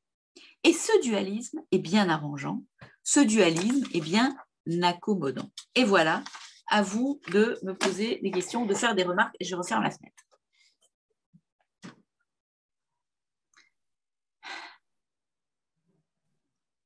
Tout est clair? Vous n'avez pas de questions? Ou peut-être des remarques, des associations d'idées? Je n'ai pas une question, mais je peux ajouter quelque chose qui va peut-être permettre aux autres de s'exprimer. Tu as parlé la halakha, la difficulté, comment comprendre qu'elle est plus plastique qu'on ne le pense. il y a un petit livre extrêmement important, c'est le livre de Bialik, 1915, je crois, qui s'appelle Halakha et Agada. Je ne vais pas vous en parler là. Ces 80 pages sont prodigieuses d'intelligence. J'en tire juste une formule qui revient à un moment donné. Il n'y a pas d'Halakha sans Agada, il n'y a pas d'Agada sans Halakha. Et il dit, l'image, c'est l'Halakha est comme la rosée qui vient donner, je ne sais plus les mots exacts, vous m'excuserez, qui vient donner à la Haggadah la possibilité de se poursuivre. Inversement, et sans qu'il y ait du tout contradiction ou opposition, de la part de la halakha, elle reçoit aussi de la Haggadah. J'en dis pas plus, mais ce petit livre, c'est une conférence qu'il avait faite en hébreu, ce petit livre qui est traduit et très bien commenté dans Haggadah et Halakha et Haggadah, dans la collection Les Éditions de l'Éclat, avec une très bonne introduction, comme quoi on a un outil petit de taille et de page qui est absolument magnifique. J'en dis pas plus, voilà. Sensationnel. Mais dis-moi, Tony, ça renvoie à la question de la semaine dernière sur Torah chez BLP et Torah chez Birtav. Hein. Ah, bien sûr, bien sûr. Bien sûr. Magnifique, et merci. Il disait aussi, à ce moment-là, Bialik, aujourd'hui, il n'y a plus personne ne pense la halakha, plus personne ne pense la Haggadah. Nous sommes au fond du trou, au fond du puits. Bon, après on verra. Magnifique, merci. David, tu veux dire quelque chose? Vraiment, merci, hein, c'est passionnant. Une remarque, ce n'est pas une question, une remarque qui m'est suggérée par le Rav Jonathan Sachs. Vous savez que le Rav Jonathan Sachs a fait des lectures très poussées du Chumash, et il donne cette interprétation qui, moi, me parle beaucoup et qui rejoint ce que vous dites. Il dit la chose suivante, il dit il y a eu le veau d'or, et donc Dieu s'est rendu compte que, en quelque sorte, sa présence était ressentie comme un peu inaccessible et difficile, en tout cas d'accès, par le peuple. Alors il décide une chose extraordinaire, c'est une stratégie fabuleuse. Il dit aux hommes, construisez-moi une maison pour que je réside avec vous. Ça rejoint, à mon avis, tout ce que vous avez dit. C'est exactement de cela qu'il s'agit. Pourquoi, David? Pourquoi ça rejoint? Parce que c'est parmi. Parce que il y a de tout dans cette affaire. Il y a de l'amour, il y a de l'affection, il y a le rapport entre l'homme et la femme, il y a la maison, il y a la cohabitation, et il y a le secret, le plaisir. Il y a tout dans cette tonalité. Voilà. Merci. Merci. C'est dans le parmi que c'est important. Voilà. Parmi vous, aussi bien du point de vue du culte, aussi bien du point de vue des relations, des interrelations humaines et de ce que vous avez développé, la femme, l'homme, les amis, l'altruisme. Enfin. Merci beaucoup. C'est un exposé très riche. Malheureusement, je n'ai pas pu être là dès le début. Mais enfin, j'ai retrouvé ce que vous nous aviez déjà démontré la fois précédente, cette capacité de gymnastique à la fois intellectuelle, mais pas seulement intellectuelle. Une gymnastique qui repose sur des traditions, les nôtres, mais en même temps qui les dépasse, qui les déborde. On a l'impression qu'on ne sait jamais où on se situe entre le corps, l'âme, dont il vaut mieux ne pas parler, etc. Dans les références concernant l'amour, puisque vous avez parlé aussi de l'amour, évidemment, il y a une référence que j'aimerais citer simplement, c'est Emmanuel Levinas. Levinas a parlé magnifiquement de l'amour. Mais pour lui, l'amour est une façon parmi d'autres mais une façon d'approcher la relation du moi à l'autre. Mais du moi à l'autre, l'autre n'étant pas un pur esprit, mais quelqu'un de charnel, un visage que l'on voit et avec qui on a un échange. Voilà, c'est surtout cela que je voulais citer.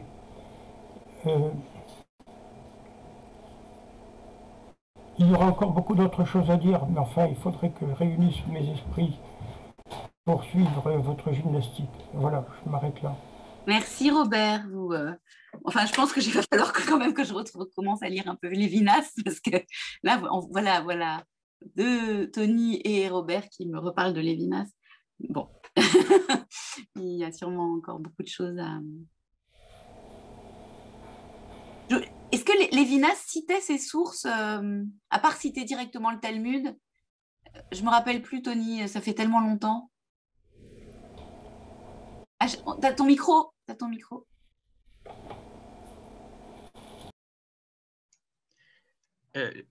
Tu parles des livres philosophiques ou des Non, livres juifs? Juifs. Ah, juifs. Je ne crois pas. Enfin, les sources autres que la page ou le DAF talmudique commenté, je ne crois pas. C'était pas les commentateurs intermédiaires? Parfois oui, parfois non. Et comme je disais modestement, voilà, je suis un talmudiste du dimanche. Oui, c'est vrai. Enfin, il était quand même... Ouais, d'accord, je comprends très bien. Merci. Robert, je voulais vous dire quelque chose, mais ça, c'est un peu... est-ce que vous voulez, c'est complètement off, mais je vous le dis quand même, est-ce que vous avez envie que je donne à Elisabeth, et je transmette à Elisabeth et à Tony les coordonnées de ce monsieur polytechnicien qui est en train de rassembler, faire l'arbre généalogique de tous les juifs de Tunisie qui habitent en France? Ça vous intéresse? Il y a votre micro. Oui, vous dites oui. Il s'appelle... Oui, ok. Il s'appelle Hervé Cabla. Je dis oui, bien sûr.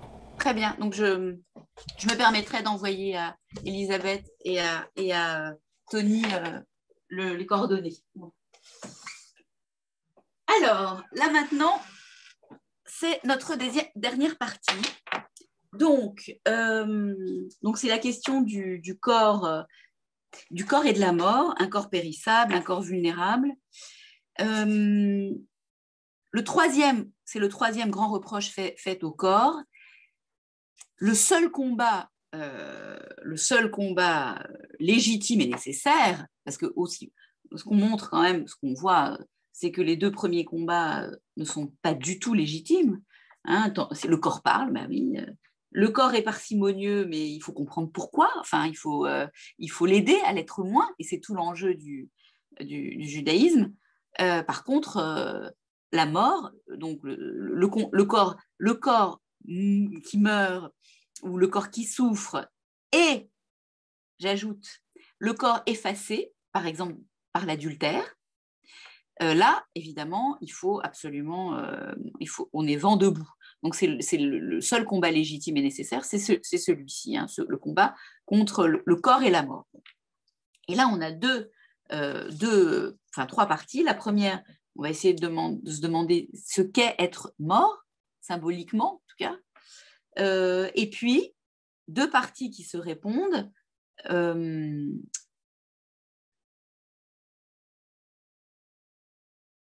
Protéger la vie, comment? Alors là, on va faire appel à la figure d'Aaron. Enfin, on fait appel, c'est pas moi qui fais appel, c'est Rabbi Chaim Ben Attar qui va nous jeter comme ça dans cette... nous jeter face à cette idée que, en fait, le grand prêtre est là pour protéger la vie. On va voir comment, parce que c'est évidemment très surprenant. Et deuxième point, je dirais même, qu'est-ce qu'être mort et protéger la vie, voilà, oui, tout à fait. Et l'autre point, c'est la conclusion, mais je ne veux pas vous l'annoncer tout de suite. Bon. Alors, qu'est-ce qu'être mort? Donc, le dernier reproche fait au corps, évidemment, c'est qu'il est le lieu de la déréliction, parce qu'il est soumis, ou il semble soumis, enfin, en tout cas, c'est difficile de dire pour l'instant qu'il n'est pas soumis aux lois de la nature et aux divers déterminismes. Comment enrayer cette fatalité?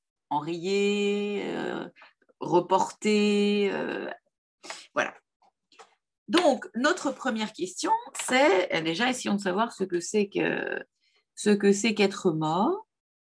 Et pour ça, nous avons, alors les déterminismes, Léon Ashkenazi, il appelle ça l'astrobiologie. Nous avons la paracha Pinchas, sur laquelle nous appuyait invité et que nous sommes par Rabbi Chaim Ben Attar, et en particulier le verset 14 du chapitre 25.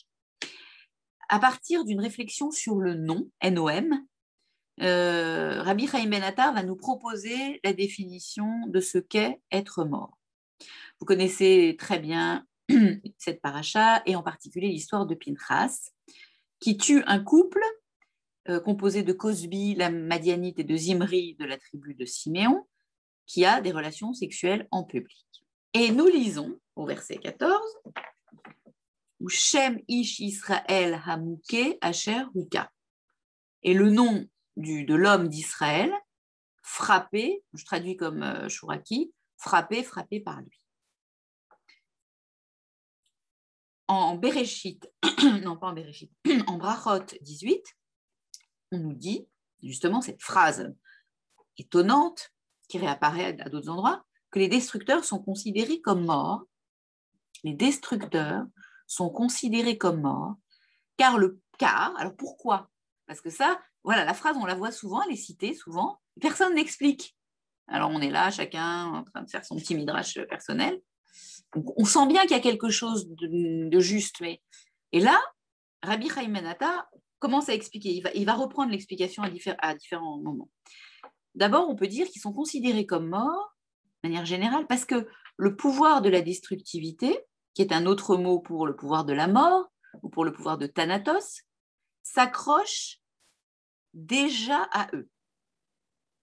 Comme s'ils étaient dans une pré-proximité ou dans une promiscuité avec la destructivité.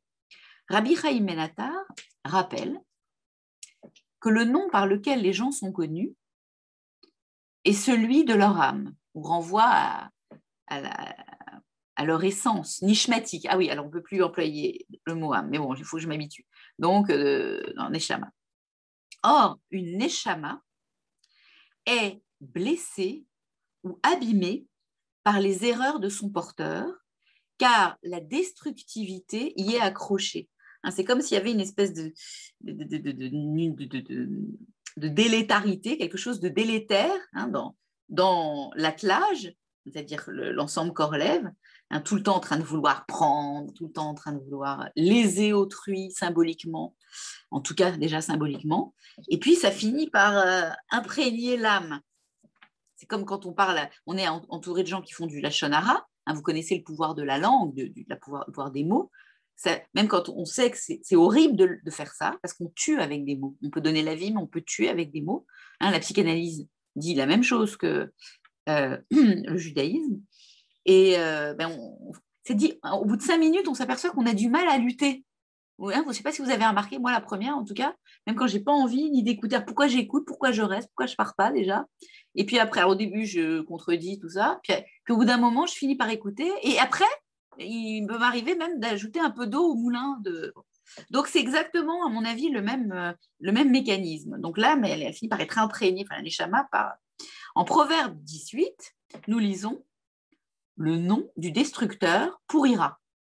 Et Rabbi Chaim Ben Attar explique qu'il s'agit de sa Neshama. Et puis ici, Yoma 83, Rabbi Meir examine les noms des gens et en conclut leurs noms sur leur caractère. Et vous savez très bien que quand des parents donnent un prénom à un enfant à naître, ils font œuvre de prophète, nous dit Manitou.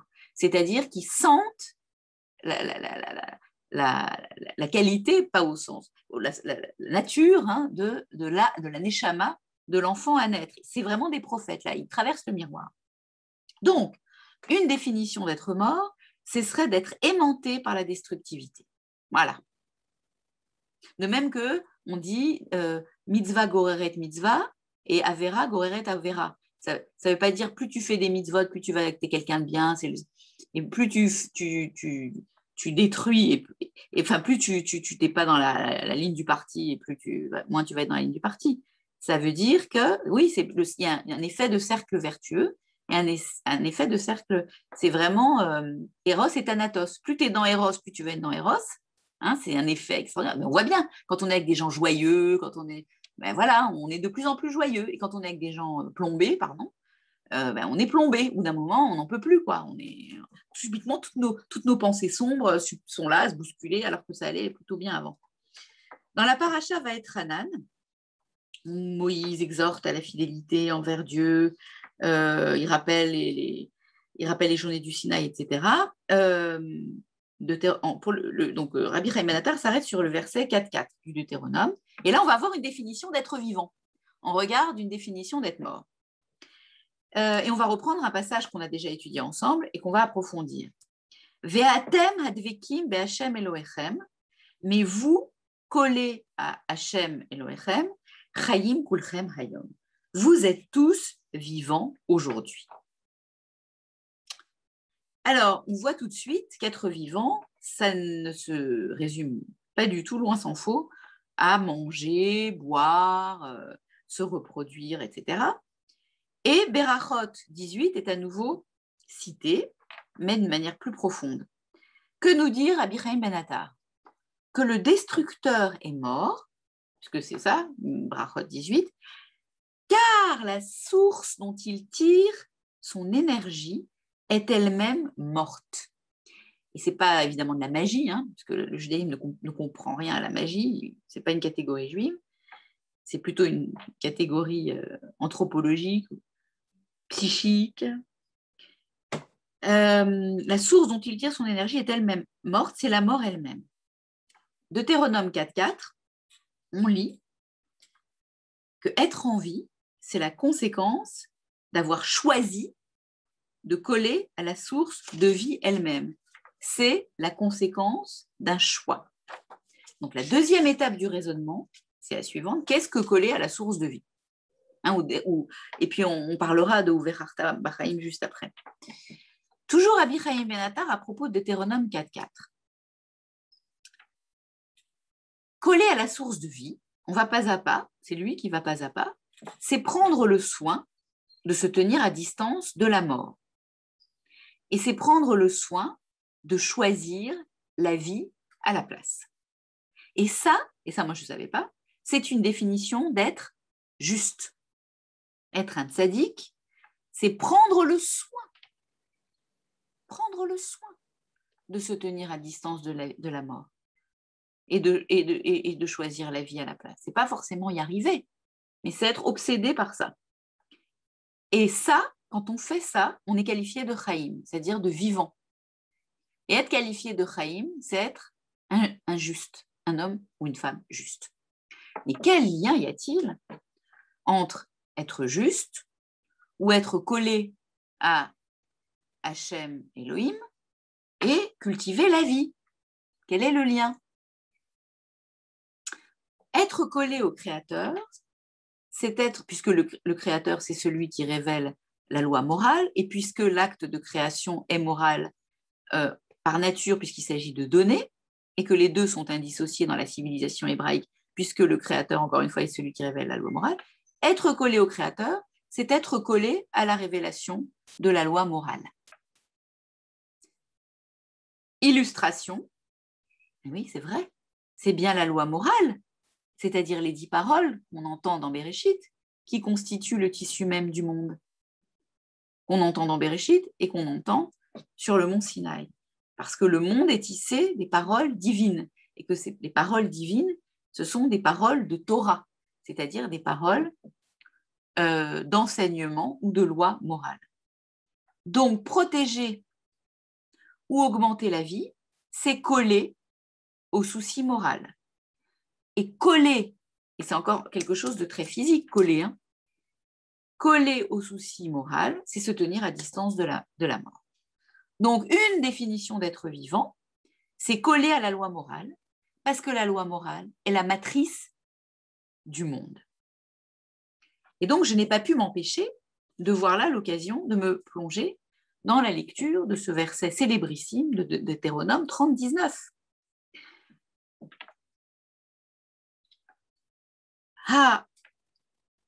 Idoti bachem hayom, j'en atteste contre vous ou en vous aujourd'hui.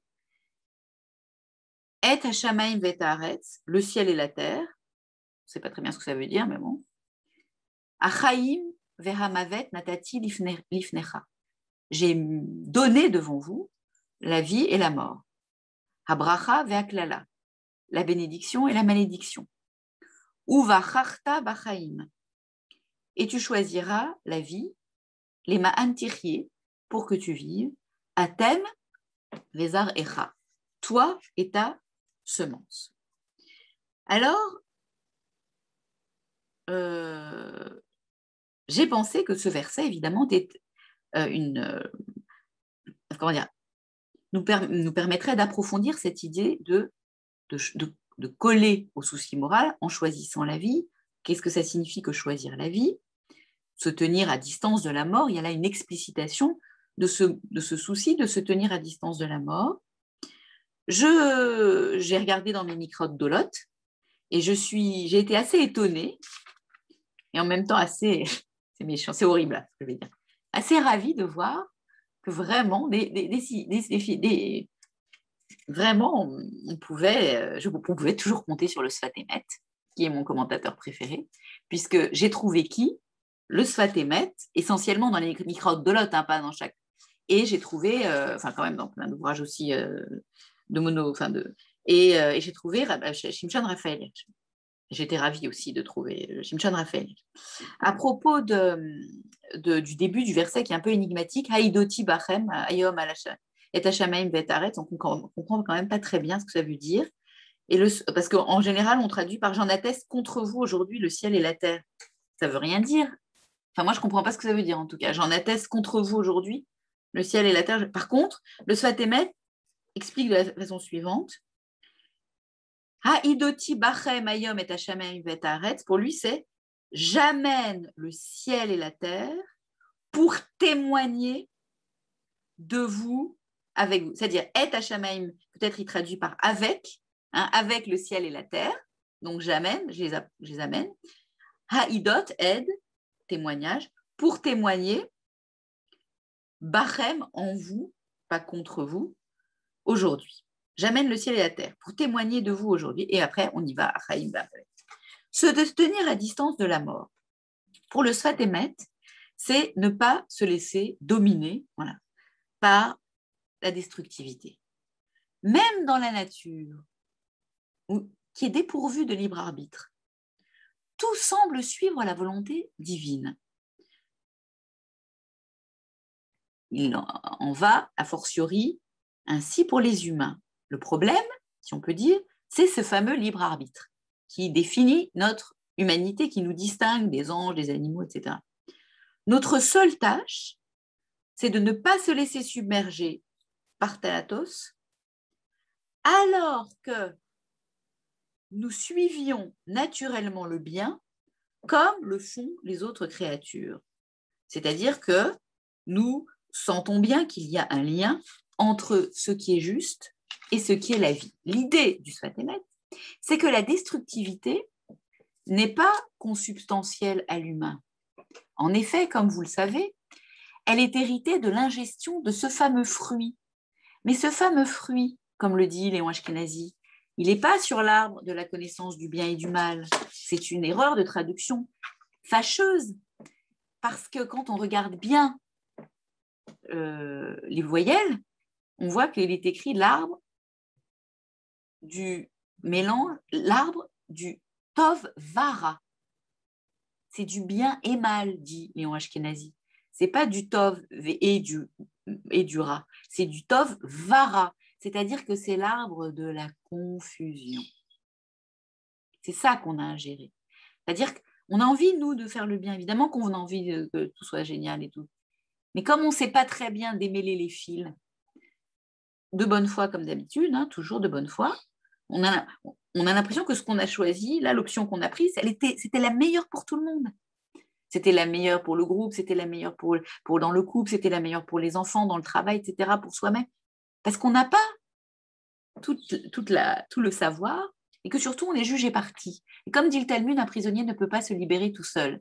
Il a besoin soit d'un maître, soit d'une ravruta, soit d'un psy, soit d'un époux, d'une épouse, enfin c'est aussi une forme de ravruta.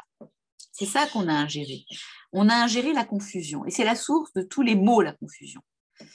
C'est à partir du déluge, le Créateur constate en effet cette nécessité,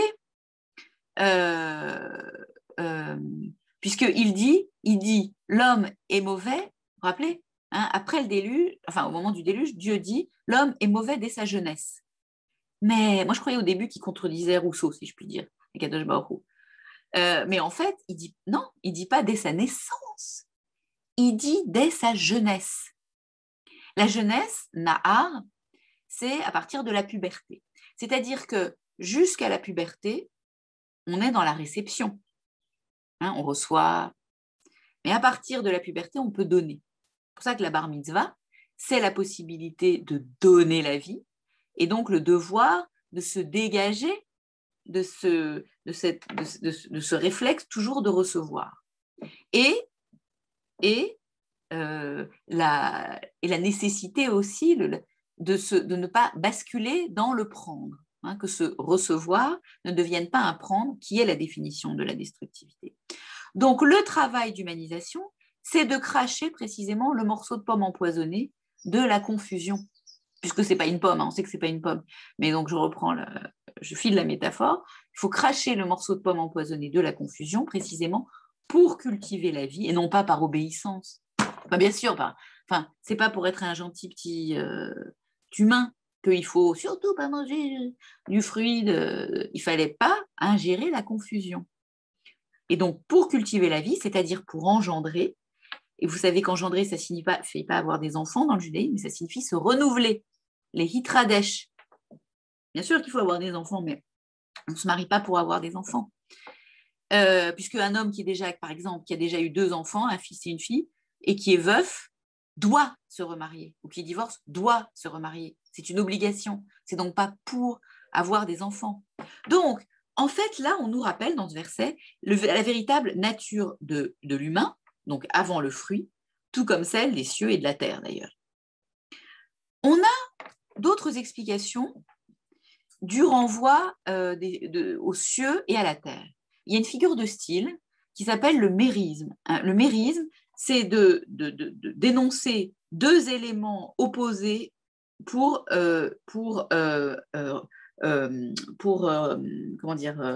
définir un tout, pour renvoyer un tout. Par exemple, si on va dire le ciel et la terre, c'est 2 éléments opposés pour désigner le monde.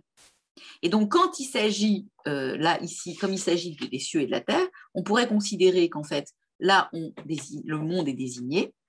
Or, le monde, il est tissé de la loi morale. Donc, si tu veux vivre, c'est-à-dire être hôte du monde, hein, quand Dieu prend comme témoin le ciel et la terre, mais en même temps, le ciel et la terre, ça renvoie à plein d'autres choses, mais on ne va pas y entrer là-dedans, c'est dans mon cours sur Bereshit, eh bien, si tu veux être hôte du monde, colle à la loi morale. Et le moyen, ça va être quoi? C'est le mélange, c'est de cultiver la réception et le don, c'est-à-dire, et le ciel et la terre, les cieux supérieurs et la terre renvoient aussi à ces valeurs morales que sont le don et la réception, et le ciel intermédiaire, pour tout vous dire, c'est le mélange de din et de chesed, c'est-à-dire des 2 valeurs morales antinomiques dont on a déjà parlé. Donc là, on arrive vraiment à Rachamim, c'est qui est le mélange équilibré de chesed et de din, c'est-à-dire de générosité et d'amour et de rigueur. Donc l'idée, c'est arime-toi à, cultive-toi à quoi? Ce mélange équilibré de chesed et de din, qui n'est autre que la gdusha, c'est-à-dire la sainteté. Bon, vous voyez le mouvement.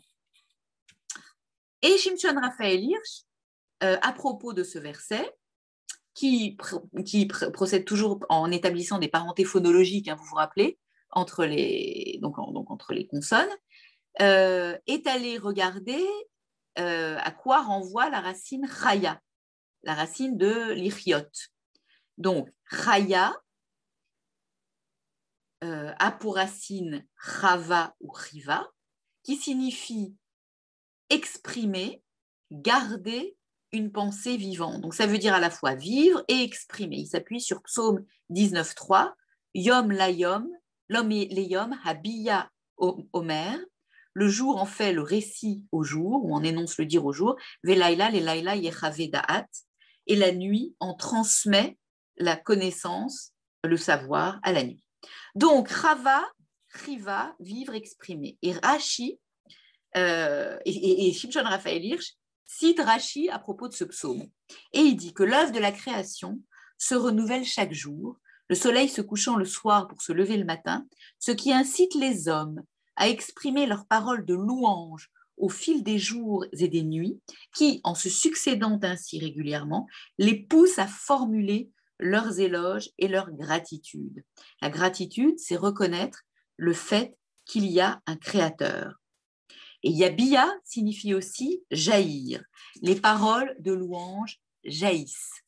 Là, on a évidemment toute une réflexion sur la question de la parole. Qu'est-ce que parler ? C'est renouveler son commentaire, notre commentaire de la vie. Le Sfat Emet dit que la Torah est le commentaire du monde. Or, ce commentaire est en fait une louange. Qu'est-ce qu'une louange ? Qu'est-ce qu'un chant ? Donc là, on a et quand on sait que l'être humain, c'est du vivant parlant, hein, c'est une nefesh chaya. Donc, je garde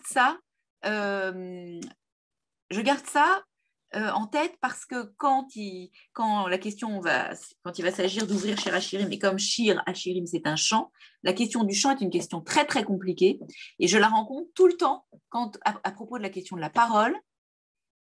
Et quelle est la différence entre une parole et un chant? Parce qu'en hébreu on est embêté. Shir c'est à la fois le poème et le chant.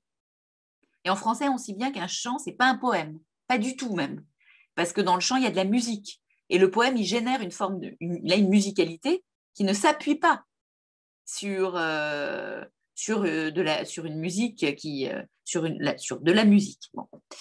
Voilà. Donc, en tout cas, quoi qu'il en soit, nous avons là une définition plus précise d'être vivant.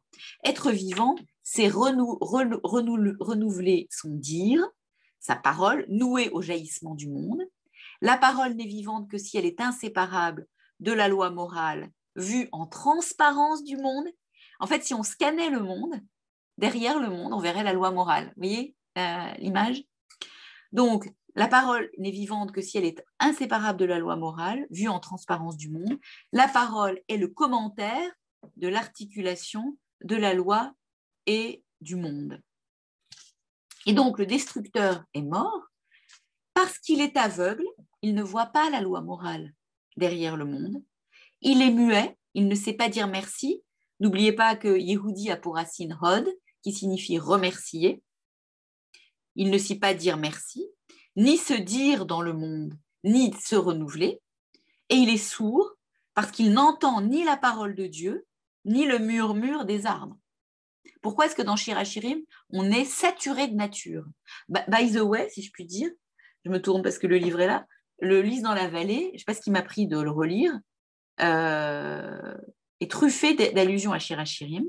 D'ailleurs, il y a un universitaire qui a fait un article, que je vais m'empresser de lire évidemment, sur le lien entre le Lys dans la vallée et Shir Hashirim. Et Balzac en parle. Il dit, lui, alors pourquoi est-ce qu'il n'arrête pas de décrire tout mais sans... Et puis alors attention, arrêtons avec l'usage que fait Balzac des descriptions pour être plus payé à la page, etc.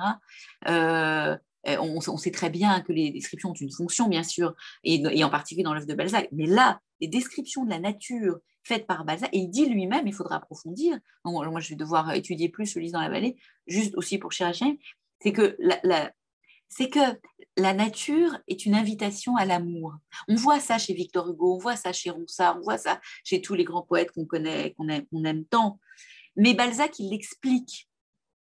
Il le fait de façon systématique même. Et donc, c'est pour ça que je me permets de dire qu'il n'entend pas le murmure des arbres. C'est-à-dire, il ne voit pas à quoi ça renvoie, le murmure des arbres, le destructeur. Il est juste une bouche pour dévorer, une main pour porter à sa bouche, et il n'a même pas le sens du goût, puisque tam et tam en hébreu, tam, le goût, ça veut dire le sens en hébreu, mais en français aussi, et ses mains ne savent pas caresser. Donc, ça, c'est vraiment une évidence. Et donc, la transition, pour aller donc vers le grand B, c'est comment protéger la vie. Voilà. À vous, si vous avez des questions ou des remarques.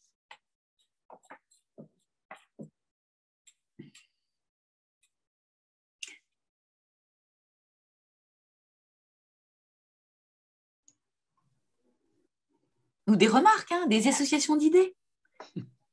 Alors, j'en ai une.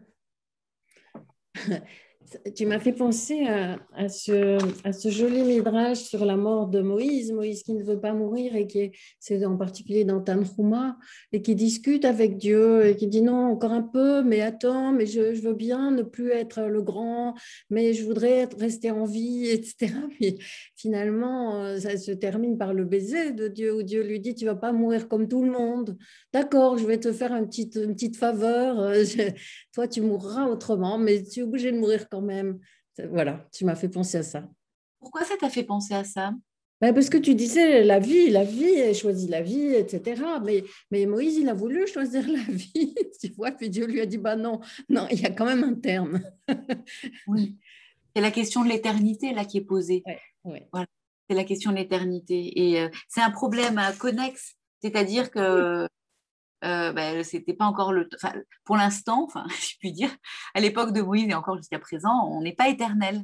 Et donc il fallait. Non, mais ça a l'air idiot ce que je dis. Hein. Non, pas du tout. C'est pas du tout idiot. C'est-à-dire qu'il fallait quand même Moïse, tu vois, c'est ça que tu dis aussi, que même Moïse devait mourir. Oui. Ouais, exactement. Et qu'on choisit la vie jusqu'à un certain point. Il y a un moment où on ne peut plus choisir, on n'a plus le choix. C'est très juste.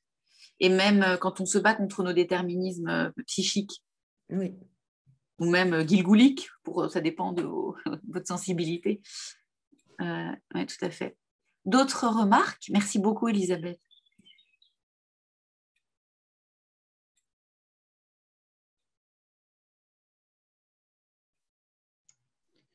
S'il n'y a pas d'autres remarques, mais je suspends la fin de ma phrase. Robert. Il faut enlever votre micro, Robert. À nouveau très riche et vraiment on aimerait pouvoir réfléchir sur la totalité de votre propos, si on peut avoir le texte. Vous avez dit à un moment, être en vie, c'est choisir de coller à la source de vie. Oui. Évidemment, la référence biblique, c'est Vebacharta Bachaim. Mais moi, j'ai envie de soulever une autre dimension de la vie. C'est la vie au moment où elle va disparaître. Vous en avez parlé un petit peu, mais à mon avis, pas assez. C'est le problème de la vulnérabilité. Oui. La vulnérabilité, pour moi, c'est aussi une façon de partager la vie, mais la vie qui s'en va. La vulnérabilité, en particulier quand on est dans le soin de quelqu'un qui est proche de sa fin de vie, qui est proche de la mort, c'est une vulnérabilité partagée entre quelqu'un qui va mourir et quelqu'un qui, pour l'instant, ne va pas mourir, mais qui sait bien qu'un jour, il va mourir. Il y a là un partage, et un partage essentiel, justement, de la conscience de la vulnérabilité. Mmh. Et pour moi, c'est en même temps une conscience, justement, d'un partage de vie. On est encore dans le Vebacharta Bachaim. Pourquoi? Voilà un petit peu ce que j'aimerais que vous... quelque chose dans votre propos, vous en avez parlé, mais j'aimerais bien que vous reveniez là-dessus, sur le problème de la vulnérabilité des personnes. Et pourquoi, merci beaucoup Robert, pourquoi est-ce que vous trouvez que c'est encore du partage de vie?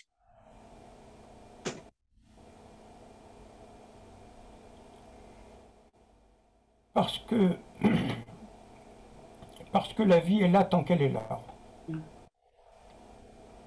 Parce que la vie est là tant qu'elle est là et que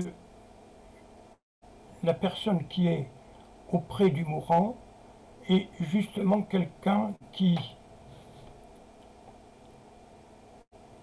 approche de sa fin de vie, mais qui est toujours dans la vie. La vie est toujours là. Ouais, c'est ça.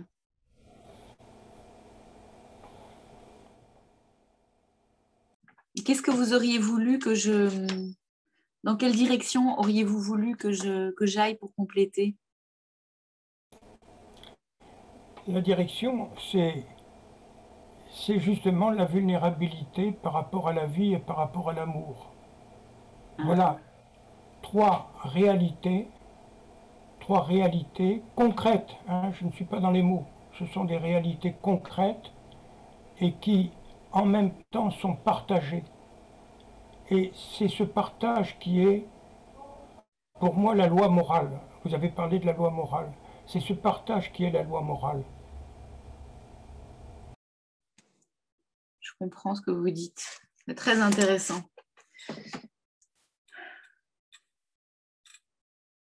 C'est-à-dire qu'en fait, tout l'enjeu de la loi morale, ce serait de partager cette condition de vulnérabilité, c'est ça? Vous avez éteint votre micro. Oui, oui, tout à fait. C'est exactement ça. C'est très intéressant. D'accord. Évidemment, on est toujours porté à penser à l'éternité, à Dieu, mais les humains sont des gens vulnérables. Vulnérables à tout point de vue. Au point de vue de la vie qui s'en va, mais aussi vulnérables par rapport au risque de trébucher dans la vie, y compris sur le plan moral. Bien sûr.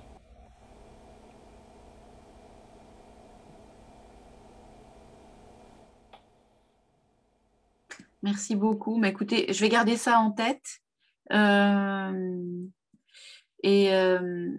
Parce que là, votre question est tellement vaste que je ne vois pas ce que je pourrais ajouter. Vous auriez voulu que je réponde tout de suite? Non. Non. Comment? Pas nécessairement. C'était des remarques, mais des remarques qui me semblent quand même être toujours dans votre propos. Absolument, vous avez raison. C'est vrai, c'est vrai. La question de la vulnérabilité est comme une trame souterraine. Ouais, vous avez raison. Merci beaucoup. Non, ça fait vraiment écho en moi ce que vous dites sur la vulnérabilité. Et je dirais même que collectivement, le peuple juif est à la fois dans une situation acrobatique de vulnérabilité permanente et en même temps, il est tellement fort, Ramsha Urmish, tellement fort. C'est vraiment, comment dire, emblématique de la condition humaine, mais de manière collective. À tout moment, tout peut s'arrêter et on sait bien que rien ne s'arrêtera. La différence avec peut-être d'autres civilisations, c'est qu'on sait que le film se terminera bien. Et c'est pour ça qu'on est encore là. Donc finalement, qu'est-ce qui s'arrête? Peut-être la vulnérabilité à un moment donné, je ne sais pas. Il faudra se poser la question. C'est extraordinaire, non, c'est une très très belle question.